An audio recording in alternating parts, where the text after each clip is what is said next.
Welcome to my channel. Dukung terus channel ini dengan like, share, comment, and subscribe. Melanjutkan cerita sebelumnya dari Battle Through the Heavens. Pada part sebelumnya, Xiaoyan tiba di bintang Xiao Yuxing dan masuk ke dalam pavilion Xiaoyu dengan status murid terdaftar. Banyak percakapan terdengar yang bernada merendahkan kemampuan Xiaoyan di antara mereka. Bagaimana dia bisa dianggap sebagai murid inti dengan kemampuan seperti itu? Pria itu tersenyum yang teridentifikasi bernama Kong Meng, dan Xiaoyan memiliki garis hitam di seluruh kepalanya. Kalau begitu, aku memintamu untuk melatihnya. Pada saat ini, di belakang kerumunan, permaisuri berjalan perlahan, menatap Xiaoyan dengan senyum di wajahnya. Oke, tidak masalah. Jangan khawatir permaisuri, aku akan melatihnya dengan baik. Kong Meng segera menepuk dadanya yang tebal dan berkata dengan serius. Namun, metode pelatihanku sangat ketat. Aku tidak yakin apakah dia bisa menanggungnya. Mata Kong Meng berangsur-angsur dipenuhi dengan permusuhan. Kalau begitu, aku akan berterima kasih padamu senior. Kuharap senior tidak akan menyerah di tengah jalan. Xiaoyan berkata sambil tersenyum. Kong Meng sedikit terkejut ketika mendengar kata-kata itu dan kemudian tertawa terbahak-bahak. Sungguh anak yang sombong. Aku sangat menyukainya. Karena itu masalahnya. Jangan buang waktu, senior. Ayo mulai latihanmu, kata Xiaoyan segera. Kong Meng memandang Xiaoyan, matanya menjadi semakin tertarik. Lalu dia perlahan-lahan mengepalkan kelima jarinya dan berkata dengan serius, sebelum itu, biarkan aku menguji seberapa kuat dirimu. Lawanlah aku dengan kekuatan fisikmu. Kong Meng berkata. Xiaoyan mengangguk sedikit. Tepat ketika kata-kata itu jatuh, Kong Meng melangkah maju dengan ganas dan mengangkat tinjunya yang seperti gunung untuk membombardir Xiaoyan.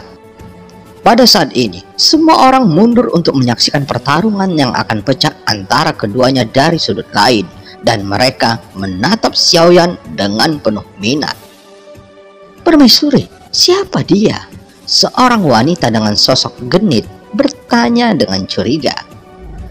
Dia, aku tidak terlalu tahu, tapi lambat laun kamu akan mengetahuinya. Permaisuri segera menunjukkan senyum misterius dan semua orang terdiam setelah mendengar kata-kata itu dan hanya bisa melihat dua orang yang bertarung dengan sengit.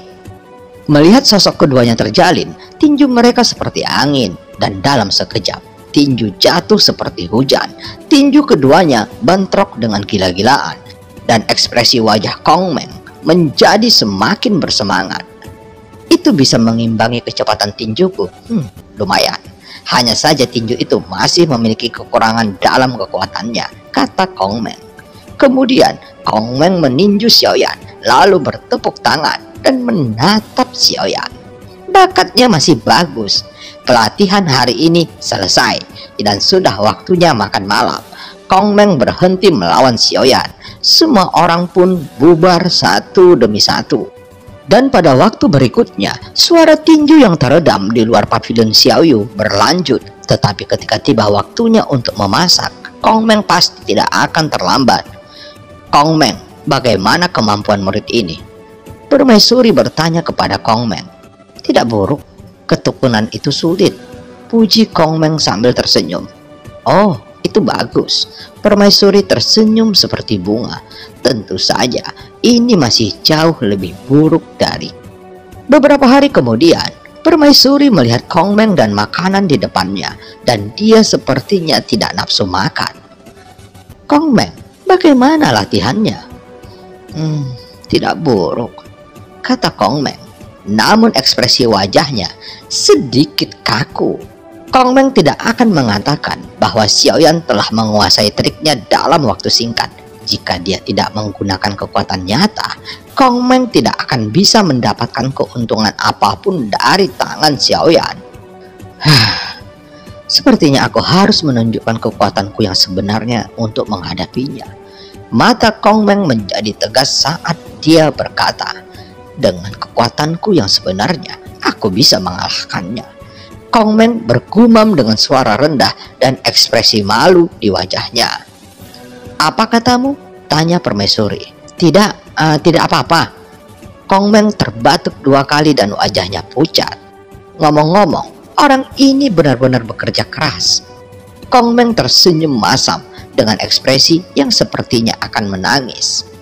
Sekitar sebulan kemudian, Kong Meng duduk di kursi dengan tatapan kosong. Matanya berkaca-kaca.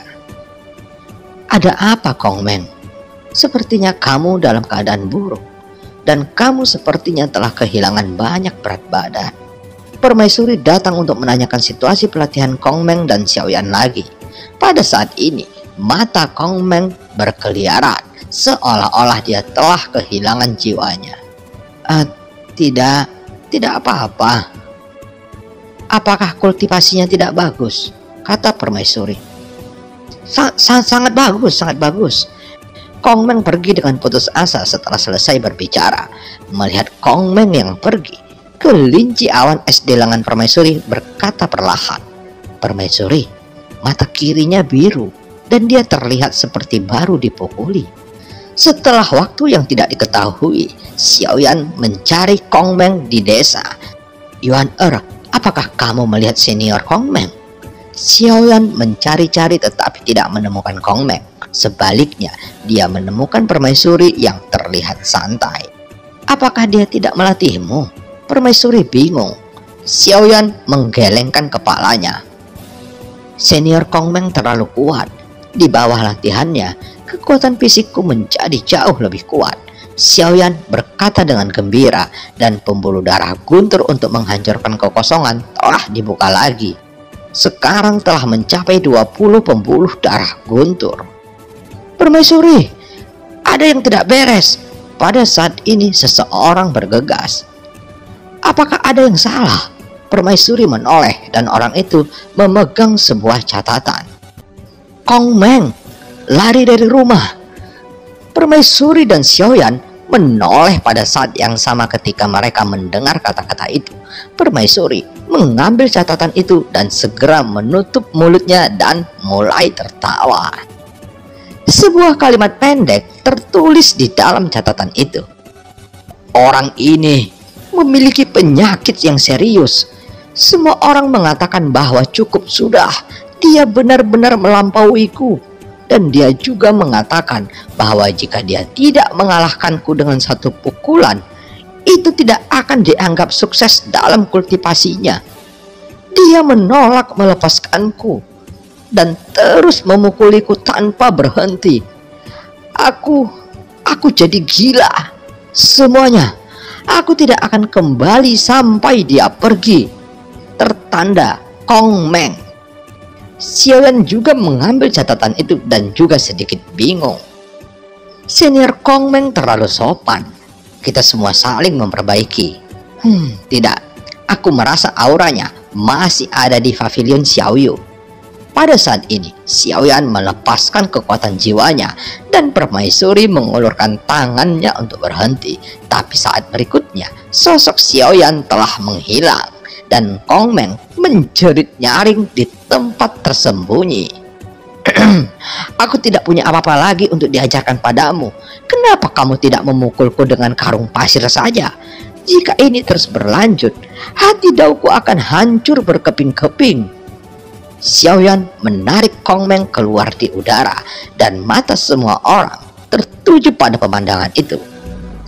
Senior Kong Meng bercanda, "Junior ini belum belajar 1/10 darimu dan pelatihannya belum selesai, senior.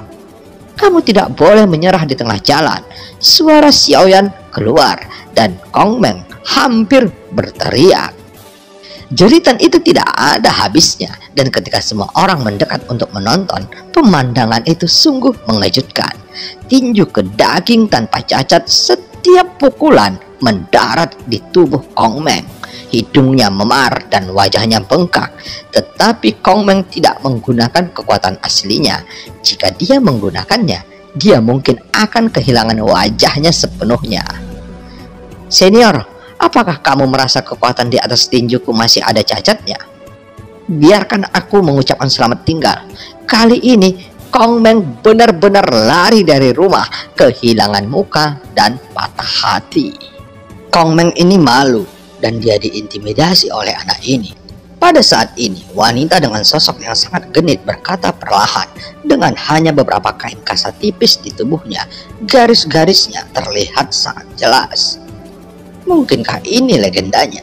Semakin sedikit pakaian, semakin kuat pertahanannya. Ayo nak, kakak selanjutnya yang akan menemanimu berlatih. Wanita itu memandang Xiaoyan dengan provokatif dan memandang ke atas dan ke bawah Xiaoyan dengan matanya yang menawan. Semua orang di pavilion tampaknya terbiasa dengan sosok yang begitu genit ini.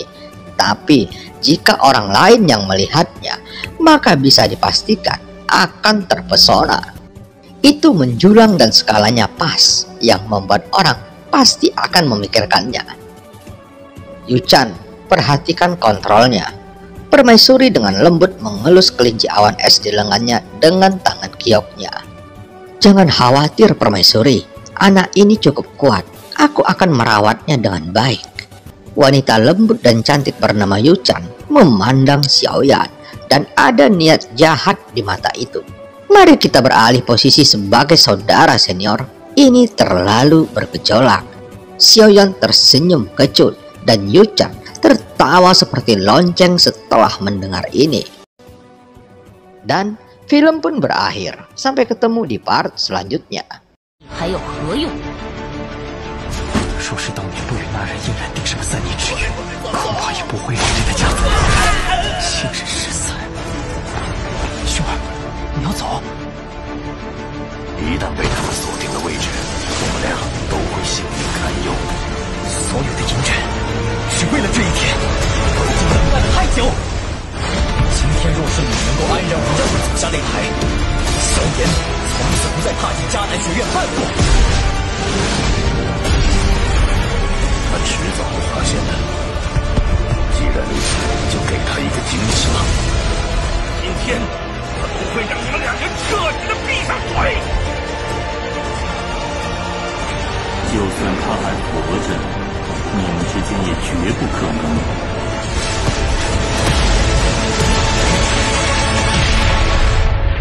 加玛帝国云岚宗，我萧炎回来了。